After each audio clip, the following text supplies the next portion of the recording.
terminer, il faut que je rajoute ce dont il va être question dans un instant, c'est-à-dire les deux lauréats qui vont débuter leurs travaux l'année prochaine, en 2019.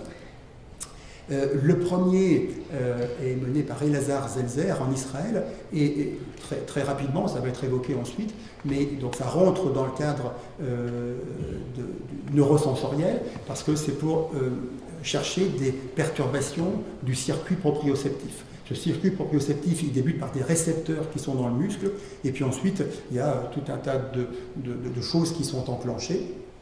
Et dans cette équipe, il y a déjà des résultats préliminaires importants en montrant que certaines délections, certaines transcriptions qui s'appellent RONCH3, eh bien, entraînent des scolioses si elles sont effectuées au niveau neurologique, mais pas si elles sont effectuées au niveau des os, des tendons ou du cartilage, par exemple. Donc c'est vraiment ce circuit qui est ciblé désormais, et c'est un gros travail, parce qu'on voit le nombre de protéines, par exemple, qui peuvent être impliquées, sur lesquelles il va travailler, donc quelque chose de très intéressant, mais qui est de grande ampleur. Et puis, resituer l'autre lauréat, le travail de Patrick Edry, qui va essayer de faire le lien entre les anomalies génétiques qu'il a mis en évidence et puis les ciliopathies. Alors pourquoi je parle de ciliopathie? Donc le cil, je vous en parlais tout à l'heure, comme soit une antenne, soit une pagaie à la surface des cellules. Mais depuis peu, on s'est rendu compte qu'il y avait des maladies qui sont donc appelées des ciliopathies et qui entraînent tout un tas de manifestations. Pour n'en citer qu'une, eh bien, ça peut entraîner un situs inversus, c'est-à-dire le cœur qui est à droite au lieu d'être à gauche et tout est inversé. Bon. Et donc ces maladies qui peuvent entraîner des conséquences diffuses sont liées à la base, sont causées par ces anomalies ciliaires.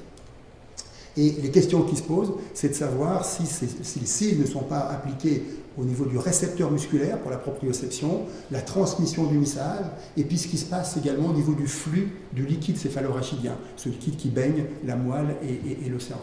Et donc c'est un travail qui est en collaboration avec une équipe à l'Institut de biologie et de développement à Paris qui est spécialisée dans les ciliopathies, et le but est d'essayer de voir si les anomalies génétiques n'entraînent pas une perturbation de la fonction des cils qui causerait elle-même la scoliose, qui serait donc une ciliopathie à côté des autres ciliopathies déjà connues.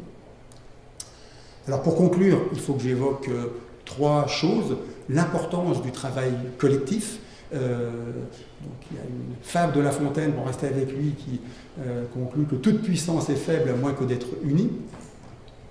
Et ça se matérialise, ce travail collectif, par les rencontres scientifiques internationales annuelles, qui sont un extraordinaire lieu d'échange entre les différents chercheurs. Ça permet à chacun de connaître les travaux des autres, ça permet aussi de tisser des collaborations. Et je n'ai pas du tout été exhaustif, mais je pense que vous avez vu à travers mon topo le nombre et la qualité de ces collaborations. Alors, voilà une photographie qui a été faite hier, où on voit les chercheurs qui sont réunis à l'ICN. Donc des collaborations qui ne sont pas simplement sur le papier, les gens voyagent. Voici quelques illustrations simplement de collaboration avec des voyages en Chine. Vous voyez l'équipe de René Castelin avec ses collègues chinois. Là c'est les arts et métiers avec Wafascali. Et puis ici Alain Moreau qui m'a dit qu'il avait été un petit peu lassé des modèles zebrafish et puis des souris. Et il a, je pense, ramené un nouveau modèle expérimental dont il a l'air là fort satisfait. Le deuxième message de conclusion, c'est le travail opiniâtre pendant toutes ces années. Patience et longueur de temps font plus que force ni que rage. Donc un travail, non seulement ce sont des chercheurs de haut vol, pour reprendre les mots de monsieur le chancelier, mais en même temps c'est un travail obstiné qui permet d'avoir ces résultats. Il y a un travail qui ne perd pas de vue sa finalité, trouver la cause de la scoliose. En toute chose, il faut considérer la fin. Et le but, c'est de dépister les scolioses évolutives. Nous avons vu qu'il y a beaucoup de progrès qui a commencé à être fait de ce côté-là. Mais l'objectif, en connaissant la cause, c'est également de pouvoir disposer de traitements qui sont moins invasifs que la chirurgie utilise dans certains cas, voire des traitements non invasifs.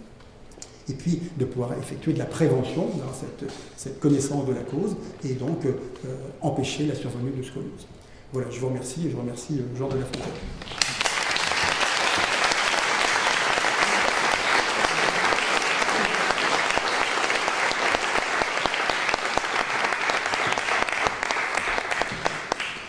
Bien, mesdames, messieurs, je crois que je ne vous surprendrai pas en félicitant le professeur Pierre Ardouin, qui est à la fois un grand savant et un merveilleux pédagogue. Il faut autant qu'on peut obliger tout le monde. Vous avez rappelé la devise de La Fontaine qui était « Diversité, c'est ma devise », et vous avez montré la diversité de vos talents. Je vous en remercie très vivement, et même pour un ignorant absolu comme moi, tout ceci est totalement passionnant. Je dois dire que le bonheur du métier de chancelier, il n'y a pas que des bonheurs, hein, mais parmi les bonheurs du métier de chancelier, c'est de voir la diversité dans les secteurs les plus hétéroclites, le formidable engagement à la fois du savoir et des bonnes volontés dans les domaines les plus variés. Et donc c'est un endroit où on ne voit que des choses positives, que des gens engagés, ça change un peu de l'ambiance générale. Donc c'est une très très grande chance.